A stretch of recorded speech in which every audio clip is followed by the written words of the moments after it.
There are calls that should not have been answered, not because the person on the other end was unwelcome, but because the call was not intended, was the result of a misdialed number, a thumb pressing the wrong contact in a dark room, the specific small error of a person who is not paying careful attention because they are crying too hard to pay careful attention to anything. Clara Webb made that kind of call on a Tuesday night in November 1999. She was 16 years old. She was in her bedroom in a house in Marin County, California, and she had been crying for approximately 40 minutes, not the specific contained crying of someone who is managing their emotion, but the full desperate crying of a teenager who has had the worst fight of her relationship with her mother, and who has said things she cannot unsay, and who has heard things she cannot unhear, and who needs, with the specific urgency of 16, to talk to someone who knows her. Her best friend was Rachel. Rachel's number was in the phone. Clara meant to call Rachel. She called a different number. She did not know immediately that she had called the wrong number. She was crying, and the phone was ringing, and she was composing herself enough to speak, and when the call connected and a man's voice said hello, she said, "Rachel, I need to talk to you." There was a pause. The man said, "I don't think I'm Rachel." Clara stopped. She looked at the phone. She had misdialed. She had pressed the wrong number in the dark of her bedroom and reached someone who was not Rachel, and who was not anyone she knew, and who had just received her declaration of need without any of the context that would make the declaration make sense. She said, "I'm sorry, I have the wrong number." She was about to hang up. The man said, "Are you okay?" Clara paused. She was not okay. She was 16 years old, and she had been crying for 40 minutes, and she had said things to her mother that she could not take back, and she had heard things that she could not unhear, and she was sitting in her bedroom in the dark, holding a phone that had connected her to a stranger, and the stranger was asking if she was okay. She said, "Not really." The man said, "Do you want to talk about it?" This was not the expected response from a stranger who had received a misdirected call at whatever hour it was, somewhere past 11, the dark of a California Tuesday night. The expected response was a polite acknowledgement of the wrong number and a mutual goodbye. The expected response was not, "Do you want to talk about it?" Clara sat with the question for a moment. She said, "I don't even know who you are." The man said, "That might make it easier." She thought about this. She said, "Okay." She talked for a long time. She talked about her mother and about the fight and about the specific thing her mother had said that had hit in the specific place that things said by mothers hit when they are not kind. She talked about feeling seen in the wrong way, the way of being seen as a problem rather than as a person, the way of being understood only through the lens of the difficulty you are currently causing. The man listened. He did not interrupt. He did not offer solutions. He did not say the things that adults often say to teenagers in distress, the dismissive things, the minimizing things, the things that begin with, "You'll understand when you're older." He listened in the way of someone who is genuinely interested in what the person speaking is saying, who is receiving it, rather than waiting for their turn. After a while, Clara began to ask him questions.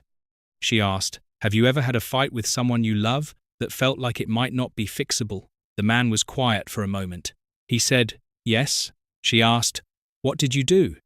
He said, "I waited until I was ready to be sorry for the part that was mine, not for the whole fight, just for the part I actually owed an apology for. And then I said it." Clara considered this. She said, "What if you're not sure which part is yours?" He said, "That's the part worth sitting with. The uncertainty about which part is yours usually means you already know which part is yours. You're just not ready to own it yet." She was quiet for a while. She said, "That's a very specific thing to say to someone who dialed the wrong number." The man laughed. It was a specific laugh, warm, genuine, the laugh of someone who has been caught being more direct than the situation technically required and who is not sorry about it. He said, "Sorry, force of habit." She said, "Do you do this a lot? Talk to strangers who call you by mistake?" He said, "This is the first time. But I've had a lot of conversations, and some of the best ones started in ways that made no sense at the time." They talked for another 30 minutes, about her mother, about the fight, about what it meant to be 16 and living in a relationship with a parent that was simultaneously the most important relationship in her life and the one most likely to produce the specific kind of pain that only the most important relationships can produce. He spoke from the inside of his own experience, in a way that was not specific about the details. He did not tell her the particulars of his own history, only the emotional terrain, the specific recognition of someone who has been in the territory she was describing. At approximately 12:30 in the morning, Clara realized she was no longer crying. She had been talking to a stranger for over an hour, and at some point in the talking, the crying had stopped. Not because the problem had been solved, but because the speaking of it out loud had changed its weight. She said, "I think I'm going to call my mum." The man said, "Yeah?" She said, "Yeah, I think I know which part is mine." He said, "That's a good place to start." She said, "Thank you. I don't even know your name." He said, "It doesn't matter. You called the right number." She almost asked again. Something in the way he said it, the warmth, the specific quality of the voice, something in the laugh from earlier, made her feel that she should know who this was. She did not know. She was 16, and it was past midnight, and she had been crying for an hour and then talking for an hour, and her mind was not at its sharpest. She said, "Good night." He said, "Good night. Call your mom." She hung up. She sat for a moment in the dark of her bedroom. Then she called her mother. Her mother answered on the first ring. She had been awake. She had been waiting. The call lasted 23 minutes, and by the end of it they had said the things that needed to be said, not all of them, not with perfect resolution, but the specific things that cleared enough space for the relationship to breathe again. Clara said the part that was hers. Her mother said the part that was hers.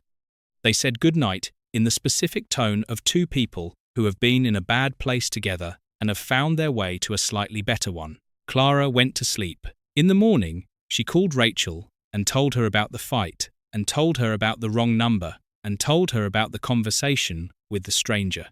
Rachel said, "What did he sound like?" Clara described the voice, the warmth, the laugh, the specific quality of it. Rachel was quiet for a moment. She said, "Clara." Clara said, "What?" Rachel said, "Did he sound like Robin Williams?" Clara stopped. She thought about the voice, the laugh, the warmth, the specific way he had said, "You called the right number." She said, "Oh my God." She did not know for certain. She has never known for certain. There was no confirmation, no verification, no record of the call, except in her own memory and in Rachel's response to the description of the voice and in the specific quality of the laugh that had struck her even in the dark of her bedroom at midnight when she was too distressed to place it. But she has thought about it for 25 years. She thought about it in August 2014 when she heard the news about Robin Williams, and she sat with her phone in her hand and thought about a Tuesday night in November 1999 and a wrong number and a voice that said, "You called the right number." She is 41 years old now. She is a therapist. She works with adolescents. She has said, in the careful way that therapists speak about things that are both personal and professional, that the conversation she had with a stranger on a Tuesday night in November 1999, whether that stranger was who she thinks he might have been, or simply a person with a warm voice who happened to answer a misdirected call and ask if she was okay, shaped how she understands what it means to be present for someone in distress. Not to solve, not to redirect, not to minimize or dismiss or explain, to listen, to ask the right question, to wait for the person to find the part that is theirs. She is still in contact with her mother. The relationship has had its difficulties across the years, as relationships do, but the specific rupture of that November night was repaired the night it happened, on a call that lasted 23 minutes, because a stranger on the phone at midnight had said, "Wait until you know which part is yours." She has never been able to prove who the stranger was. She has never needed to. The conversation happened. The part that was hers was named. The call was made. The relationship was repaired. And somewhere in a phone, somewhere in California, on a Tuesday night in November 1999, a wrong number connected. And whoever answered said, "That might make it easier." And they were right. That is the whole of it. That is enough. What she carries from that night is not a celebrity story, or not primarily a celebrity story. What she carries is the knowledge that on the worst night of her 16th year, she called the wrong number, and the wrong number turned out to be exactly right, and the voice on the other end stayed for over an hour and asked nothing except whether she wanted to talk about it. She did. She does. She is a therapist because she does. And in every session, with every 16-year-old who sits across from her and says the things that 16-year-olds say when the most important relationship in their lives has produced the specific pain that only the most important relationships can produce. She remembers what it felt like to have someone on the other end of a line who was not Rachel, who was not anyone she knew, who had received her need without context and had said, "Do you want to talk about it?" Yes, that is always the answer. Yes, there is something about a wrong number that is worth thinking about. It arrives at the intersection of error and accident, the specific conjunction of a misdialed digit and an answered call and a voice that says hello before the caller has understood that the hello is coming from the wrong person. The wrong number is, by definition, a failure. The person you were trying to reach is not there, and the person who is there was not the person you were trying to reach, and the connection that has been made is not the connection you were attempting to make. And yet, the wrong number that Clara Webb made on a Tuesday night in November 1999 was, in every meaningful way, the right call. Not because the person who answered was the person she needed Rachel, she needed someone who knew her, she needed the specific comfort of a familiar voice, but because what she needed, underneath the needing of Rachel, was someone who would listen. And the person who answered listened in a way that Rachel, who knew Clara and loved Clara and would have done her best, might or might not have been able to listen at midnight when she had not been expecting the call. The stranger listened from outside the situation. He had no stake in the outcome, no history with either Clara or her mother, no opinion about whether Clara was right or her mother was right, or whether the fight was serious or trivial by any objective measure. He had only what Clara gave him, the words she said, in the order she said them, with the feeling behind them. He received exactly what was offered. He was not filling in the gaps from prior knowledge. He was listening to the thing itself. This is what therapists call a clean listener, someone who receives what is there rather than what their history with the speaker has prepared them to receive. Clara Webb did not know this term in November 1999.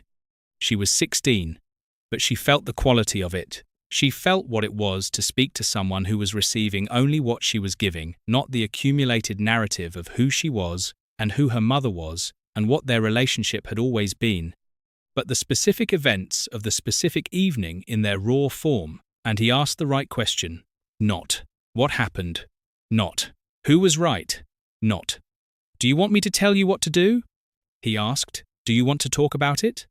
The question gave her the agency of the decision. She could say yes, or she could say no. She could decide whether to speak. The question did not presume that speaking was what she needed. It simply made the space available and let her choose whether to step into it. She stepped into it, and an hour later she knew which part was hers. She became a therapist who works with adolescents. She did not become a therapist because of the wrong number. The wrong number was one moment in a life that has contained many moments. But she became a therapist who practices in a specific way, who asks a specific kind of question, who creates a specific kind of space for the adolescents who sit across from her in distress. And that way of practicing, that kind of question, that kind of space, they have their origin, among other origins, in a conversation that lasted over an hour on a Tuesday night in November 1999 with a stranger who had no obligation to stay on the line and who stayed for over an hour. She thinks about the voice often. She has thought about it across 25 years. In the months after the call, when she told the story to Rachel, and Rachel asked what he sounded like, and the recognition arrived. In the years of her training, when she studied what it means to listen well, and found that she already had a felt sense of the difference between good listening and its absence. In the years of her practice, when she sat across from teenagers who were where she had been and tried to give them what had been given to her. She thought about it in August 2014. She was in her office when she heard the news. She sat for a while. She did not cry. Immediately, she is a person who processes things slowly, who lets things arrive at their full weight before responding to the weight. She sat with what had happened, and she thought about the Tuesday night, and the voice, and the laugh, and the specific sentence. You called the right number. She thought about all the calls that had been answered, and all the people who had been on the other end of those calls, known and unknown, and what it means to pick up the phone when it rings and say hello without knowing who is there, or what they need, or how long the call will take. She thought about, that might make it easier. She thought about, wait until you know which part is yours. She thought about, you called the right number. She went home that evening. Her mother called. They talked for a while, not about the news, about ordinary things. The ordinary calls of an ordinary Tuesday evening. But both of them were carrying something in the call. Her mother said at the end, "Are you all right?" Clara said, "Yes." She said it the way that people say yes, when it is true, and when it is also not the whole of what is true. She said, "Do you remember the fight we had in November of 1999? Her mother said, "Of course." Clara said, "I called the wrong number that night, and the person who answered helped me figure out how to call you." Her mother said, "Who was it?" Clara said, "I'm not sure, but I've always thought about it." There was a pause. Her mother said, "I'm glad someone answered." Clara said, "Me too." She has never told her mother her suspicion.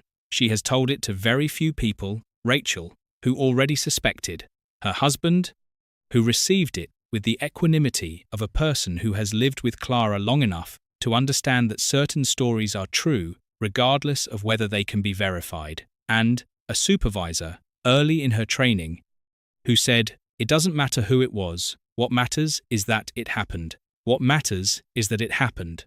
A wrong number, a Tuesday night, a voice that said, that might make it easier. A 16-year-old girl who talked for an hour and then called her mother. A therapist who has spent 20 years asking, do you want to talk about it? A story that cannot be proven and does not need to be. The thing that happened, happened. The voice said what it said. The part that was Clara's was named. The call was made. And somewhere in that chain of events, the wrong number, the listening, the question, the answer, the call to her mother, something was set in motion that has not stopped moving since. That is enough. That is the whole of it. You called the right number. Clara Webb's mother is 73 years old. She lives in Marin County, in the same house where Clara grew up. The same house where the fight happened on a Tuesday night in November 1999. They speak on the phone several times a week. They have dinner together on Sundays when Clara's schedule permits. The relationship has weathered the things that relationships between mothers and daughters weather across 41 years. The adolescence, the early adulthood, the distances, and the returns. The specific negotiations of two people who love each other and who are also, unavoidably, very different from each other. It is a good relationship. It has been a good relationship for a long time. It was repaired the night it was most broken, on a call that lasted 23 minutes, a call that Clara was able to make because of a call that lasted over an hour before it, a call she had not intended to make, a call that connected her to a stranger who asked, "Do you want to talk about it?" Clara has thought about what would have happened if the call had not been answered. If the stranger had looked at the unknown number on the display and let it ring, if he had been asleep or unavailable or simply unwilling to pick up a call from a number he did not recognize at whatever hour it was on a Tuesday night in November.